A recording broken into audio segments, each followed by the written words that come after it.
നമ്മൾ ഇന്നലെ പഠിച്ച ചെമ്പോത്ത്. ചെമ്പോത്തോ? ആ അതോ? കുട്ടിയോളെ എന്തോ നിങ്ങളെ ആ കണ്ടില്ലേ? അതെ, നമ്മുടെ ചെമ്പോത്തല്ല, ഉപ്പനല്ല, അതാണ് പുല്ലുപ്പൻ.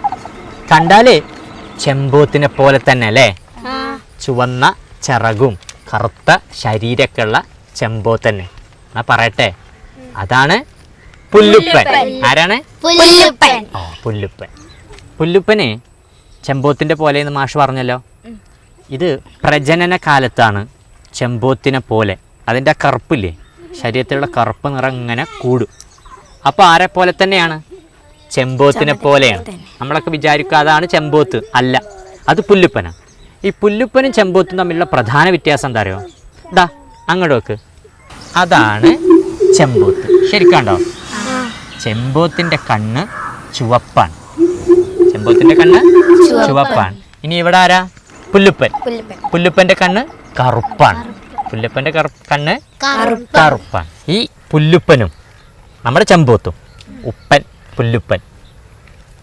ചില സ്ഥലങ്ങളിൽ ചെമ്പോത്തിന് ചാകോരം, അതേപോലെ തന്നെ ഈശ്വര കാക്ക എന്നൊക്കെ പേരുണ്ട്. കാക്കയാണെന്ന് തോന്നിപ്പോകും കേട്ടോ ചെമ്പോത്തിനെ കണ്ട. പക്ഷേ അതെന്തല്ല, കാക്കയല്ല, കുയിൽ വർഗത്തിൽപ്പെട്ട ഒരു പക്ഷിയാണ്. കുയിലുകൾ സാധാരണയായിട്ട് കൂടുണ്ടാക്കുമോ? ഉണ്ടാക്കില്ല. കാക്കക്കൂട്ടിൽ പോയിട്ടാണ് മുട്ടയിടുക. കുയിൽ ആള് കള്ളനാണ്. പക്ഷേ നമ്മുടെ ഈ ചെമ്പോത്ത്, നേരത്തെ പറഞ്ഞ പുല്ലുപ്പനൊക്കെ അല്ലേ, അവരൊക്കെ കൂടുണ്ടാക്കി മുട്ടയിട്ട് അടയിരുന്ന് ആണ് കുഞ്ഞുങ്ങളെ വിരിയിക്കുന്നത്. കാക്കക്കൂട്ടിൽ മുട്ടയിടുന്ന കുയിലിനേക്കാൾ ഉഷാറാണ് ആര്? ചെമ്പോത്തും പുല്ലുപ്പനും. അപ്പോൾ സെറ്റല്ലേ?